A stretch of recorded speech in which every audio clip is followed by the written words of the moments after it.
சங்கீதம் 119:55 என்ன சொல்லுகிறது தெரியுமா?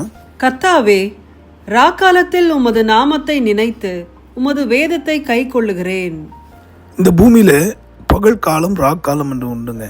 அதாவது ஆவிக்குரிய அர்த்தம் பார்த்தீங்கன்னா, ராக்காலம் சொல்லும்போது உபத்திர நேரம்.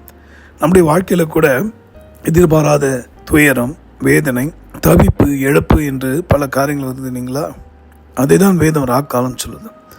ஆனாலும் பக்தன் சொல்கிறான், அந்த சமயத்திலும் நான் உம்முடைய வேதத்தை மறவாமல் கைக்கொள்வேன். பக்தனுடைய பக்தியை கண்டு பரலோகமே வேந்திருக்கும். ஆம், இதை கேட்கிற அன்பர்களே, உங்களுக்கும் கூட இந்த தெய்வீக பலனையும் உன்னதமான சக்தியும் தர என் தேவனாகிய கர்த்தர் சித்தமுள்ளவராக இருக்கிறார். அவர் சொன்னார், நீங்கள் விருப்பம் உள்ளவர்களாய் வாஞ்சியோடு எதை கேட்பீர்களோ பெற்றுக்கொள்வீர்கள் என்று சொல்லியிருக்கிறார். நம்பிக்கையோடு கேட்போம்.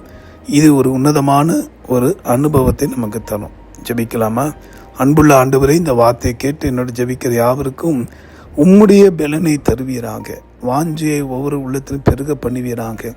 எப்போ ராக்காலம் வரும் தெரியாது. எதிர்பாராத போர் செய்திகள், எதிர்பாராத நஷ்டங்கள், பொருளாதார இழப்புகள் என்று பல காரியங்கள் இந்த பூமியில் பெருகிறதப்பா.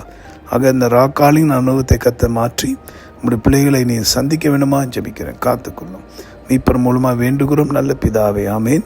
இப்போதும் பகற்காலத்தை எதிர்பாருங்கள். நித்திய இயேசு ராஜா சீக்கிரம் வரப்போகிறார். God bless you.